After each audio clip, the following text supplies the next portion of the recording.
त्यांना खात्री झालेली आहे की ते निवडून येऊ शकत नाहीत। जर माणूस निवडून येऊ शकतो याची जर खात्री शिवसेनेला असेल तर या गोष्टी करण्याची आवश्यकता असं मला वाटत नाही। म्हणजे त्यांच्या पायाखालची वाळू घसरलेली आहे म्हणून या गोष्टी सगळ्या करतायत। परंतु कोल्हापूरची जनता सुज्ञ आहे, ती 100% काँग्रेसच्या बाजूने राहील याची मला खात्री आहे। अण्णांच्या माघारी आमची जबाबदारी म्हणून तुम्ही पुढाकार घेऊन त्यांना आणले, पण आता ही परिस्थिती तुमच्याशी काय चर्चा केली किंवा नाराजी व्यक्त केली नाही, त्यांना मी या प्रक्रियेमध्ये गेले 3-4 वेळा त्यांना भेटलो होतो। त्यांना कल्पना दिली होती की यावेळी तुम्ही उमेदवारी करू नये अशी विनंती केली होती, त्यांनी ती मान्यही केली होती। आता आपण राजकीय चर्चा ज्यावेळी करतो ते काय आपण रेकॉर्डिंग करत नाही किंवा काय आपण त्याची वाच्यता करत नाही, कारण अंडरस्टँडिंग असतं। अरे ते अंडरस्टँडिंग त्यांच्यावर होतं। सकाळी मी घरी जाऊन त्यांच्यावर भेटलो होतो, चर्चा झाली होती आणि त्यांनी ते मान्य केलं होतं। अचानक काय परिवर्तन झालं मला माहित नाही की शिंदे सेनेला देखील चार्टर्ड फ्लाईट पाठवावं लागलं। म्हणजे चार्टर्ड फ्लाईटनं त्यांना घेऊन जाऊन हे प्रवेश करावा त्या ठिकाणी लागला। याचा अर्थ काहीतरी घडलेला आहे। आता घडलेलं कदाचित त्या स्वतःच सांगतील की काय घडलं, दबाव आला किंवा काय केलं, हे नाही त्याचं उत्तर कोल्हापूरकरांना त्यांनी देणं अपेक्षित आहे। विधान परिषद आणि राज्य परिषदेला राज्यसभेला याच मॅडमनी क्रॉस वोटिंग केली नाही, तशी काही चर्चा नाही आहे। मी चुकीचं त्यांच्याबद्दल काही सांगणार नाही, कारण की त्या सगळ्या मतदान प्रक्रियेमध्ये विधान परिषदच्या मी होतो, त्यामुळं त्यांनी प्रामाणिकपणे त्यावेळी काँग्रेसलाच मतदान केलेलं आहे। ह्याच्यामागे कोण आहे असं नेमकं तुम्हाला वाटतं की ज्यांनी घेऊन गेले? नाही, आता विद्यमान जे उमेदवार आहेत, मी म्हणलं तसं त्यांना कळून चुकलेलं आहे, त्यांच्याबद्दल प्रचंड नाराजी आहे। या शहरामध्ये 100 कोटी रुपयाचे रस्ते आणले म्हणून गवगवा केला, अजून ते रस्ते 6-6 महिने पालकमंत्र्यांना स्टेटमेंट द्यावं लागलं की या रस्त्याची वर्क ऑर्डर का देत नाही, तरी महापालिकेचे आयुक्त ते वर्क ऑर्डर देत नव्हते। मुख्यमंत्र्यांचा एवढा दबाव त्यांच्यावर त्या ठिकाणी होता। म्हणजे बोगस कामं सगळी केलेली आहेत, जनता मतदान करणार नाही आणि म्हणून हे फोडाफोडीचं राजकारण विद्यमान उमेदवारांनी त्या ठिकाणी केलेलं आहे। परंतु कोल्हापूरकर असल्या गोष्टी कधीही सहन करणार नाहीत याची मला खात्री आहे। जयश्री जाधव या शिवसेनेत गेल्यामुळे कोल्हापूरच्या काँग्रेसला मोठं भगदाड पडणार आहे असं वाटतं? हुडका लागलोय भगदाड। त्यांचा मुलगा परवाची जी आपली महाविकास आघाडीच्या तिन्ही उमेदवारांची जी रॅली होती ना, त्या रॅलीमध्ये त्यांचा मुलगा सहभागी झालेला दिसला। असं असताना मग अचानक काय झालं नाही, म्हणून माझं म्हणणं काय की अगदीच काल रात्रीपर्यंत त्या चर्चेत होत्या, दबाव आला ना का त्यांच्यावर, इतर व्यवसायातून काही दबावाचं त्यांच्यावर या ठिकाणी सरकारच्या माध्यमातून झालं का, अशी चर्चा आहे। आता सगळीकडे तशी चर्चा करतायत, त्यामुळं आता तो खुलासा होणं त्यांच्याकडून अभिप्रेत आहे की कुठला दबाव त्यांच्यावर आणला गेला किंवा कशा पद्धतीनं त्यांना ह्या सगळ्यामध्ये घेऊन जाण्याची जी काय प्रक्रिया आहे, गुवाहाटी सुरत आता मुंबईला झाली, ती एवढाच फरक आहे। पुढे दिला होता असं समजलं, पण मोहतरीमराजेंना उमेदवारी दिल्यामुळे ते नाराज होते? नाही, तशी काही चर्चा त्यांनी कधी आपल्या मला सुद्धा सांगितली नाही किंवा काही नाही। तेव्हा मला त्यांनी कुठं कॉन्टॅक्ट केला आणि या संदर्भातलं काय सांगितलं असं नाही। उलट श्रीमंत छत्रपती शाहू महाराजांचं त्यांचं बोलणंही झालं होतं, आज ते भेटणार देखील त्या ठिकाणी होते त्यांना, त्यामुळे मला वाटत नाही की तो अँगल काय ह्याला असेल असं।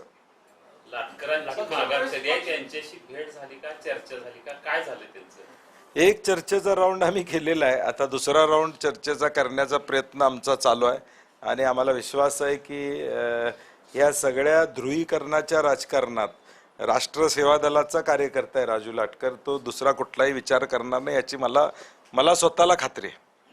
आपल्याबरोबर राहिलेले अनेक जण जर पक्ष सोडायचा असेल तर आपल्याशी चर्चा करून सोडतात, जयश्रीताईंनी काही चर्चा केली होती का? नाही, तसं पक्ष सोडून जाणारं कोण चर्चा करत नाही, चर्चा करून आम्ही कसं सोडू त्याला, त्यामुळे तसं कोणीही चर्चा नाही। अडचणीची पण त्यांची माझी चर्चा नाही किंवा त्यांचा माझा संवाद कुठलाही नाही आहे। आम्हाला अपेक्षा होती की त्यांना जर काही बोलायचं असेल तर प्रथम बोलायचं होतं। आम्ही जीवाचं रान त्यांच्यासाठी केलं। चंद्रकांत जाधव हे पूर्व भाजपमधून होते, त्यांना आम्ही उमेदवारी दिली, निवडून आणलं। दुर्दैवानं पोटनिवडणूक लागली, त्या पोटनिवडणुकीमध्ये पण या कोल्हापुरातल्या किमान 5-10 हजार कार्यकर्त्यांनी आमची बहीण उभारली, या भावनेतून जीवाचं रान केलं आता त्या सगळ्यांना काय उत्तर ते देणार आहेत? कारण तरी काहीतरी पाहिजे होतं किंवा किमान माझ्याशी चर्चा करायला पाहिजे होती. कोणाशी राहिलं असतं चाललं असतं, किमान माझ्याशी. लाडक्या बहिणीने दगा दिला असं म्हणता येईल. नाही, आता ते काय झालं माहित नाही ना, दबाव आला त्यांच्यावर का काय झालं हे आता त्या खुलासा करतील त्यावेळी कळेल. पडझड झालेल्या काँग्रेसला पडझड झालेली नाही, काय काळजी करू नका. पडझड झालेल्या काँग्रेसला मुळात पडझड प्रश्नच नाही. मुळात पडझड झालेली नाही आहे, काही होणार नाही. हे असे धक्के काँग्रेसनं अनेक सहन केलेले आहेत आणि फिनिक्स पक्षाप्रमाणे आम्ही उभारी घेतो. जनता काँग्रेसच्या बाजूने आहे. जे फसवून जातात त्यांना जनता उत्तर देते, त्यामुळे ह्याचा परिणाम कुठंही लोकांच्यावर होणार नाही. आमची संघटना भक्कम आहे आणि शहरामधला रिझल्ट आपल्याला 100% दिसेल की काँग्रेसचा उमेदवार निवडून आलेला दिसेल. मागील 2 भरीव काम केलं त्याची भरड समोरच्या नाही, मी माझ्या त्या काँग्रेस पक्षाच्या आमदार होत्या. मी त्यांचा अनुद्गार करणार नाही किंवा त्यांचा हे सन्मान जाईल असं काय बोलणार नाही, कारण की ते आमच्याबरोबर होत्या. त्यांनी चांगलं काम केलेलं आहे. आम्ही त्यांना ताकद दिली, निधी दिली, त्यामुळे त्यांच्याबद्दल चुकीचं बोलणार नाही. परंतु आत्ताचं कृत्य हे अगदीच चुकीचं आहे. जाधव कुटुंबियाला अशोभनीय असं आहे, कारण की जाधव कुटुंबीय हे कोल्हापुरातलं एक नामांकित कुटुंबीय आहे. म्हणजे डाव्या विचारसरणीचं शेका पक्षाचं हे कुटुंब पहिल्यापासून त्या ठिकाणी राहिलेलं आहे. एक विचाराची पकड असणारं कुटुंब आहे आणि त्यामध्ये हा निर्णय होणं हे थोडं कोल्हापूरकरांना पेटांमध्ये सुद्धा क्लेशदायी आहे. सगळ्या पेटा सुद्धा हळहळतात की बंटी पाटलानं एवढं केलं आणि त्यांनी असा निर्णय घेतला. याचं दुःख माझ्यापेक्षा जनतेला जास्त आहे.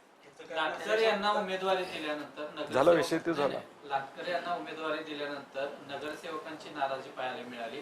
मात्र उमेदवार बदलला. मधुरे महाराजांना उमेदवारी दिल्यानंतर इच्छुकांची काँग्रेसमध्ये नाराजी दूर झाली. नाही, ती चर्चा ऑलरेडी झालेली आहे. सगळे आता कामाला लागलेलेच आहेत.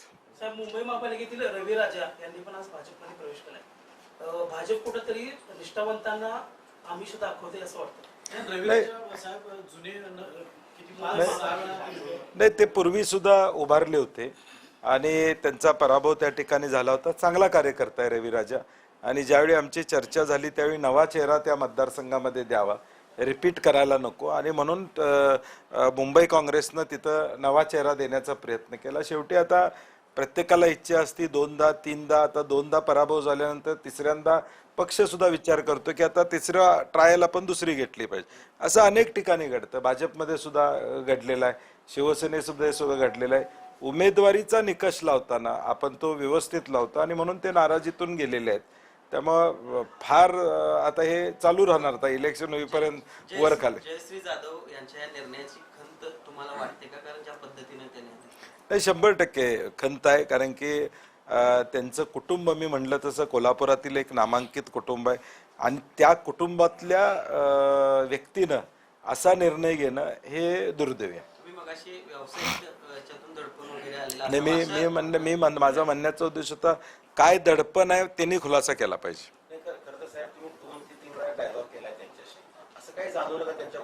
अजिबात नाही. नाही, इच्छा असते ना. त्यांनी तिकीट मागितलं होतं, त्यांची इच्छा होती, त्याबद्दल काय नाही, इच्छा असणं स्वाभाविक आहे. कारण की चंद्रकांत दादांनी अण्णांनी काम केलं होतं, परत त्यांनी काम केलं होतं, तेव्हा प्रत्येकाला तो वस्तुस्थिती मी त्यांना समजावून सांगितली होती की आता आपण न लढणं सोयीचं आहे आणि ते त्यांनी मान्यही केलं होतं. आता ऐन निवडणुकीच्या उमेदवारच त्यांनी फोडले तर काय करणार? महाविकास आघाडीचा काय प्लॅन आहे का तसं? तिने उमेदवारच फोडले. आता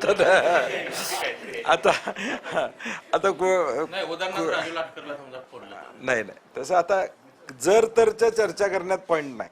म्हणजे उद्या काय होणार आहे, उद्या काय नाही होणार आहे, उद्या राजेश क्षीरसागरनीच माघार घेतली तर आता असं बी होऊ शकते ना. तुम्ही ज्यावेळी फोडाफोडीचं करताय त्यावेळी राजेश क्षीरसागरनीच माघार घेतली आणि माझ्याकडे आली तर नाही, म्हणजे हा प्रश्न चुकीचा आहे असं माझं म्हणण्याचा उद्देश की प्रश्न चुकीचा आहे. नाही, आम्ही फोडण्याची आवश्यकता नाही. त्यांची नाराजी आहे, आम्ही कुणालाही फोडणार नाही. तिथं बसून ते करेक्ट कार्यक्रम करतील एवढी व्यवस्था मात्र मी करणार आहे. निवडणुकीची प्रक्रिया सुरू झालेली असताना देखील अशा पद्धतीनं फोडाफोडी करावी लागते काय? नाही, मी म्हणलं तसं त्यांच्या पायाखालची वाळू घसरलेली आहे. त्यांच्या स्वतःच्या ताकदीवर ते निवडून येऊ शकत नाहीत म्हणून हे चाललेलं आहे. जर स्वतःची ताकद असेल, कामं केली असतील, शिंदे सेनेची ताकद प्रचंड असेल या शहरामध्ये, तर त्यांनी फोडायची गरज नाही, स्वतःच्या ताकदीवर लढवायला पाहिजे होतं. त्यांच्या मुलग्याला देखील काँग्रेसचं एक राज्य पातळीवरचं पद दिलं गेलं होतं. काय त्यांनी राजीनामा दिलाय की काय? नाही, आता काय विषय संपला ना, प्रवेश केल्यावर त्या पदाचा काय विषय राहतो. आता सगळ्या राज्यातच उत्तरमध्ये लक्ष लागले, तुमची तयारी कशी नेमकी? नाही, उत्तरमध्ये चांगली तयारी आहे. फॉर्म भरल्यानंतर सगळ्यांच्या नाराज्या दूर केलेल्या आहेत. अनेक गट, अनेक लोकांशी आमची चर्चा चालू आहे. अनेक लोक येत आहेत. आज सुद्धा काही प्रवेश काँग्रेस पक्षामध्ये, आता ही पत्रकार परिषद गेल्यानंतर उत्तरमधले काही प्रवेश काँग्रेस पक्षामध्ये आहेत. आणि म्हणून आम्हाला प्रचंड विश्वास आहे, आत्मविश्वास आहे की कोल्हापूरची जनता ही सुज्ञ आहे, ती योग्य निर्णय घेणार याची आम्हाला खात्री आहे. जयश्री जाधव या झालं आता लय वेळ झालं. जयश्री जाधव शिवसेनेत गेल्यानंतर या येणाऱ्या आगामी निवडणुकीवर त्याचे काय परिणाम होतील असं मग अशीच उत्तर दिले सर, काही नाही. साहेब, राज्यामध्ये महत्वाच्या जिथं लढती आहेत तिथं आपण रोहित पाटलांची सांगलीची जोडी आहे. तिथं 3 डमी उमेदवार म्हणजे एकाच नावाचे रोहित पाटील, रोहित पाटील, रोहित पाटील. अनिल देशमुख जरी आपल्या मुलाला त्यांनी दिले असलं तरी अनिल देशमुख नावाने सुद्धा असे आलेले आहेत. राज्यामध्ये काय इफेक्ट होईल असं वाटतं? नाही, मला वाटते महाराष्ट्रातली जनता सुज्ञ आहे आणि अनेक वेळा अनेक ठिकाणी डमी उमेदवार उभे केले जातात, परंतु शेवटी मी म्हणलं तसं आता इलेक्शन ही कॅम्पेन, कॅनव्हासिंग आणि मॅनेजमेंटवर आहे. आता कार्यकर्त्यांना देखील चिन्ह घराघरामध्ये पोचवणं, लोकांच्यापर्यंत जाणं हे महत्त्वाचं आहे. परंतु हे असल्या खेळीमुळं काय फार परिणाम होते असं मला वाटत नाही. एखाद्या मतदारसंघात कुठं तर परिणाम होतो, परंतु बाकीच्या ठिकाणी चिन्ह बघून आणि प्रचार एवढा प्रचंड होतो की लोक चिन्ह बघूनच मतदान करतात असं मला स्वतःला वाटतं. तर नवाब मलिक म्हणतात की माझे संबंध ज्यांनी दाऊद शिरवला त्यांना मी कोर्टात खेचणार आहे. याच्यावर महायुतीमध्ये 2 गटामध्ये काय? नाही, मला वाटतं आता महायुतीचं सगळं बाहेर पडायला लागलेलं आहे. देवेंद्र फडणवीसजींनी सांगितलं, ज्यावेळी नवाब मलिक इकडे होते, अजितदादा आमच्याबरोबर होते, त्यावेळी काय वक्तव्य केली, आता तेच आज त्यांच्या आघाडीत आहेत. मग कसं तुम्ही तिकीट दिलं? मग तुम्ही अजितदादा, एकनाथ शिंदे साहेब एका स्टेजवर असणार आहात का नाही? मग तुम्ही वेगवेगळं लढायला पाहिजे होतं. म्हणजे दुटप्पीपणा आहे हा. इकडं वोट जिहाद अशा पद्धतीनं उल्लेख करायचा, जी शपथ घेतलेली आहे त्याने मंत्री म्हणून, त्या शपथेच्या उलटं वक्तव्य करायचं, आणि दुसऱ्या बाजूला मात्र इथं आता नवाब मलिकांच्या बाबतीत तुमची आता भूमिका काय? तुम्ही स्पष्ट सांगितलं पाहिजे. मग त्यांना अजितदादांनी तिकीट दिलं कसं? तुमच्या आघाडीत होते, तुम्ही सांगायला पाहिजे होतं त्यांना तिकीट देऊ नका म्हणून. जर तुम्ही बोललेलं सत्य असेल तर, त्यांनी जे वक्तव्य केलं त्यांच्या बाबतीत सत्य असेल तर मग त्यांना तिकीट देऊ नका म्हणून सांगायला पाहिजे होतं. त्यांच्या घरात 2 तिकीटं दिलेली आहेत. म्हणजे फक्त राजकारणासाठी केलेला विषय आहे, हे महाराष्ट्रातली जनता जाणते. मुख्यमंत्री होते त्यावेळी त्यांनीच अंतिम स्वाक्षरी अजितदादांच्या फाईलवर केलेली आहे असं सुळेंचं स्टेटमेंट. नाही, हे शक्यता नाकारता येत नाही, कारण की शेवटी ती फाईल गेल्यानंतर त्यांच्याकडेच, कारण गृह खातं मुख्यमंत्री म्हणून त्यांच्याकडेच त्या काळामध्ये देखील त्या ठिकाणी होतं.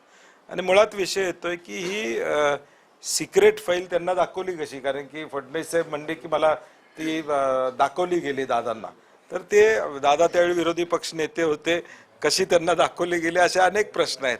आणि तो प्रकार म्हणजे त्यावेळी दबावाचा प्रकार होता, हे आता सिद्ध झालेलं आहे. खरं तर लोकसभा निवडणुकीवेळी अजितदादा बारामतीमध्ये म्हणत होते की काही लोक तुमच्याकडे येतील, भावनिक आवाहन करतील, पण त्याला बळी पडू नका. मात्र 2 दिवसापूर्वी आपण बघितलं की एका सभेमध्ये स्वतःच अजितदादांना अश्रू अनावर झाले. परिस्थिती कुठेतरी बदललेली पाहायला मिळाली. कसं बघताय अजितदादांच्या? आदरणीय पवार साहेबांच्या बद्दल एक सहानुभूती या महाराष्ट्रामध्येच आहे, आणि विशेष करून बारामतीचा जो विकास केलाय तो पवार साहेबांनी केलाय, हे अधोरेखित आहे. आणि म्हणून त्याचा फायदा या लोकसभेमध्ये झाला, विधानसभेमध्ये देखील निश्चितपणे महाराष्ट्रातली जनता ही आदरणीय पवार साहेबांच्यावर राहील अशी आम्हाला खात्री आहे.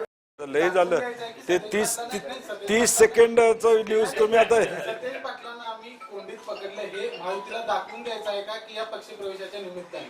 नाही, काही नाही. कोल्हापूरची जनता कुणालाही कोंडीत पकडायला कोल्हापूरच्या जनतेला प्रयत्न केला तर जनता मान्य करत नाही. ही कोल्हापूरची जनता आहे. कोल्हापूरकर काय कुणाला कोल्हापूरवाल्यांना अशा पद्धतीनं ब्लॅकमेलिंग करायचा प्रयत्न झाला आत्ता जो केलाय की शिंदे सेनेनं अशा पद्धतीनं एकदमच रात्रीत जो बदल केला, हे कोल्हापुरात आवडत नाही. हे कोल्हापूरकर मग जागा दाखवतात काय दाखवायची ते, आणि आता त्याचा फटका त्यांना निश्चितपणे आमचं मताधिक्य वाढवायला हे कारणीभूत ठरेल. 21 तारखेला महाधमाका होईल आणि निकाल लागल्यानंतर 23 तारखेला आम्ही दीप दिवाळी साजरी करू असं मुख्यमंत्री एका ठिकाणी म्हणतात. कुठं राज्यात मोठा बदल होईल असं घरामध्येच करावी लागेल त्यांना, बाहेर पब्लिक आमच्या बरोबर असणार आहे. साहेब, उत्तर विधानसभा मतदारसंघातील एक इच्छुक उमेदवार सुद्धा काही आपल्या संपर्कात आहेत जे इच्छुक होते आमदारकीसाठी. नाही, मी म्हटलं ना, ते तिकडे राहून आमचं कार्य व्यवस्थित काम करतील, काय करतील, काय अडचण येणार नाही. राज ठाकरेंनी नक्कीच केलं की भाजपची सत्ता येईल आणि मनसे त्यामध्ये सहभागी असेल कसं बघताय? आता मनसे काय, आता त्यांना काय भविष्य त्यांनी बघितलंय काय मला माहित नाही, परंतु भाजपची सत्ता येणार नाही कुठल्याही परिस्थितीत, महाविकास आघाडीची सत्ता येणार. आता ते लोकांना सांगतायत, कदाचित त्यांना त्यांच्या मतदारसंघात काही ठिकाणी भाजपची मदत लागणार असेल म्हणून त्यांनी वक्तव्य केलं असेल. काँग्रेसचे स्टार प्रचारक आहात, काय मुद्दे असतील या निवडणुकीत? नाही, महागाई हा महत्वाचा मुद्दा या निवडणुकीत आहे. आजची दिवाळी कडू झालेली आहे, खाद्यतेल, गोड तेल हे सगळं वाढलेलं आहे. 6 तारखेला मुंबईमध्ये आमचा जाहीरनामा प्रकाशित होणार आहे, त्यातून या राज्याला एक विकसनशील राज्य करण्याचा आमचा प्रयत्न असणार. आज MPSCची मुलं आंदोलन करतायत, MPSCच्या बाबतीत धोरणात्मक आमची भूमिका पुढच्या काळात असणार आहे.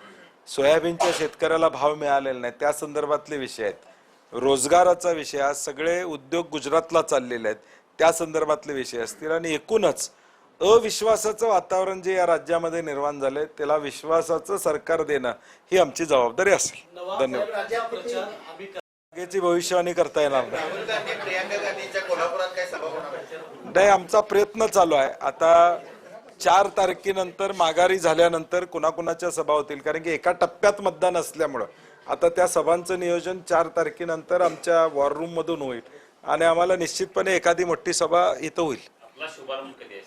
नाही, शुभारंभ आता चालू झाले, प्रत्येकाचे उमेदवाराचे चालू झालेत शुभारंभ. आता 4 तारखेला राहुल पाटलांचा शुभारंभ आहे, संध्याकाळी परत KP पाटलांचा शुभारंभ आहे, 3 तारखेला गणपतराव पाटलांचा शुभारंभ आहे. त्यामुळे हे शुभारंभ ऑटोमॅटिक त्यांच्या लेवलवर चालू आहेत. रोहित पाटलांना अडचणीत आणण्यासाठी अजित पवारांनी इतक्या दिवसानंतर नाही, मला वाटतं RR आबांच्या बद्दल हे वक्तव्य करणं संयुक्तिक नव्हतं असं मत आहे, कारण की त्या कर्तृत्वान माणसानं महाराष्ट्राला एक चेहरा दिला होता आणि आज ते हयात नसताना हे वक्तव्य आणि ते पण दादांच्याकडून होणं जरा संयुक्तिक नाही. चला.